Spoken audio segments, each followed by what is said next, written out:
لا حول ولا قوة إلا بالله العلي العظيم. أعوذ بالله من الشيطان اللعين الرجيم. بسم الله الرحمن الرحيم. وبه نستعين وهو خير معين. رب اشرح لي صدري ويسر لي أمري واحلل عقدة من لساني يفقهوا قولي. أما بعد فقد قال الله سبحانه وتعالى في القرآن الحكيم وهو أصدق الصادقين وقوله الحق. بسم الله الرحمن الرحيم. لو كان البحر مدادا لكلمات ربي لنفد البحر.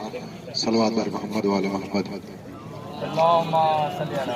بہت ہی یوٹیوب انالیٹکس کے مطابق ہمارے ویورز میں سے 76% لوگوں نے ہمارے چینل کو سبسکرائب نہیں کیا ہے اور صرف 25% سبسکرائبرز نے ہی بیل آئیکن کو پریس کیا ہے. ہم تمام ویورز سے درخواست کرتے ہیں کہ ہمارے چینل کو سبسکرائب کریں اور بیل آئیکن کو پریس کریں تاکہ ہماری لیٹسٹ ویڈیوز آپ تک پہنچ سکیں. مختصر لفظوں میں دو باتیں آپ حضرات کی خدمت میں پیش کروں گا اور جو حکم ہے وہ امانتاً پہنچا کر کے رخصت. ارشاد رب العزت ہے کہ اگر سمندر کو روشنائی بنا دیا جائے تب بھی کلمات پروردگار کو نہیں لکھ سکتے. اس آیت کے زمرے میں امام حسن عسکری علیہ السلام نے اس وقت ارشاد فرمایا کہ کلمات سے کیا مراد ہے تو امام نے فرمایا نحنو الکلمات التی لا تدرک فضائلنا ولا تستقصا. وہ کلمات ہم ہیں کہ جن کے فضائل کی حدیں نہیں ناپی جا سکتی، جن کی فضائل کی حدوں تک کوئی نہیں پہنچ سکتا.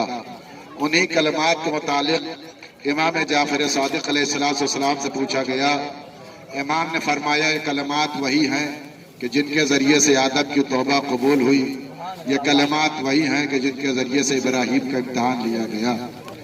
عزیزان گرامی، بس اسی پس منظر میں چونکہ میں نے بھی آپ کو سنا ہے، آپ بھی روایتاً دو باتیں سن لیجئے. شعراء کی تعداد ماشاءاللہ ہے. ایک روایت شعراء کی نظر اور دوسری روایت تمام آنے والے مومنین کی نظر، اس لیے کہ اب ہم یہاں سے اٹھنے کے بعد کم از کم یہ تو کہہ سکتے ہیں کہ ہم نے جشن زمین پر نہیں بلکہ جشن جنت میں منایا ہے. اس لیے کہ پیغمبر اسلام حضرت محمد مصطفیٰ صلی اللہ علیہ وآلہ وسلم نے جب بہت سی فضیلتیں بیان کر رہے تھے، امام حسین علیہ السلام کی فضیلتوں میں سے کچھ فضیلتیں ایسی ہیں جو نہ کسی امام کو ملی ہیں، نہ کسی نبی کو ملی ہیں، نہ کسی رسول کو ملی ہے. ان تمام فضیلتوں میں سے ایک فضیلت یہ ہے کہ اللہ نے جب امام حسین کی ولادت ہوئی اور جناب سیدہ سلام اللہ علیہ مسکرا رہی تھی، پیغمبر اسلام نے تبریک اور تہنیت کے بعد جناب جبرائیل کا پیغام پہنچایا اور پیغام پہنچانے کے بعد کہا کہ فاطمہ اللہ نے تمہارے بیٹے کو 3 فضیلت دی ہے. پہلی فضیلت یہ ہے کہ جس زمین پر حسین شہید ہوں گے اس زمین کو اللہ خاک کربلا خاک شفا بنائے گا، اور جس زمین پر حسین شہید ہوں گے اس پر آنے والے تمام زائرین کی دعاؤں کو قبول کرے گا، اور خداوند عالم حسین کی نسل میں 9 فرزند کو قائم آل محمد بنائے گا. عزیزان گرامی، پیغمبر اسلام نے فرمایا کہ دنیا کی ہر زمین کو زلزلے کے جھٹکے محسوس کیے جا سکتے ہیں لیکن کربلا کو زلزلے کا جھٹکا نہیں لگے گا.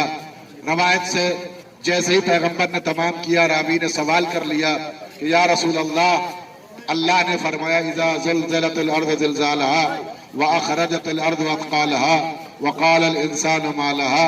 یہ قیامت کا منظر ہوگا جب دنیا کے ہر زمین کو زلزلہ آئے گا تو کربلا کو زلزلہ کیوں نہیں آئے گا؟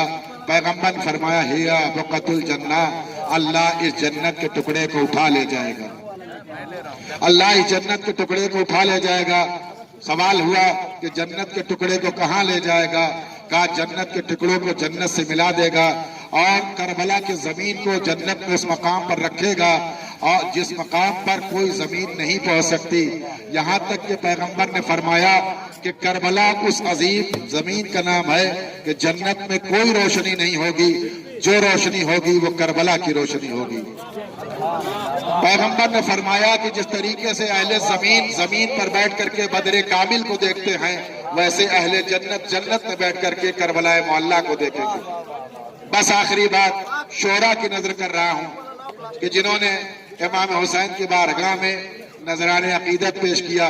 ایک مشہور شاعر جناب سید حمیری کا گزر ہوا کہ جن کا دعویٰ یہ تھا کہ کوئی ایسی فضیلت امیر المومنین کے لیے آؤ جو روایتوں میں بیان ہوئی ہو اور جس پر ہم نے مصرع نہ لکھا ہو۔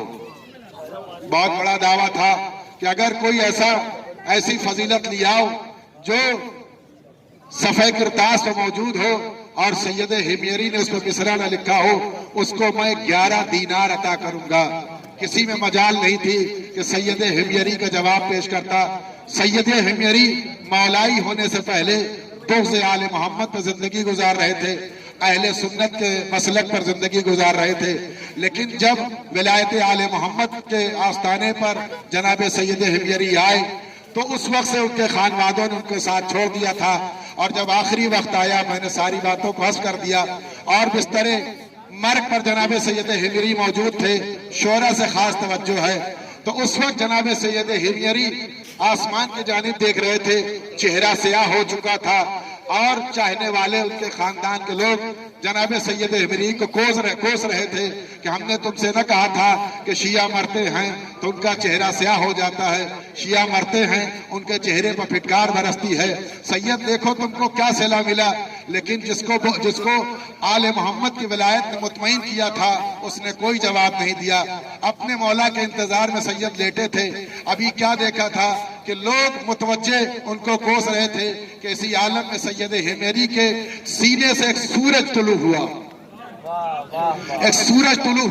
اور ایک روشنی ساطع ہوئی جس نے جناب سید حمیری کے پورے وجود کو منور کر دیا۔ سید حمیری مسکرائے اور مسکرا کے فرمایا یہ آل محمد کا کمال ہے، جو آل محمد کا ہو جاتا ہے آل محمد اس کو رسوا نہیں ہونے دیتے۔ لہٰذا ہم اہل بیت کے دروازے پر بیٹھے ہیں، در حسین پر آئے ہیں، ہم خادم حسین، ہم غلامان آل محمد امام کی بارگاہ میں چلتے ہیں۔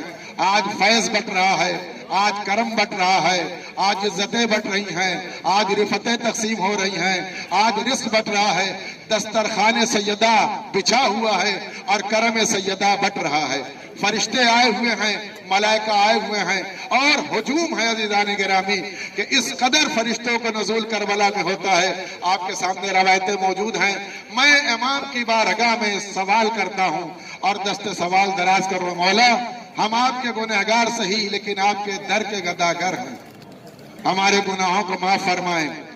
پروردگار جس نے اس محفل کو منعقد کیا ہے اور جس میں اس محفل کے انعقاد میں شرکت کیا ہے، دامے درہمے سخنے، پروردگار ان کی تمام مشکلات کو دور فرما، ان میں جو بیمار ہو شفائے کاملہ عاجلہ عنایت فرما، جو پریشان حال ان کی پریشانیوں کو دور فرما، حاضرین محفل کے تمام شرعی حاجتوں کو قبول فرما۔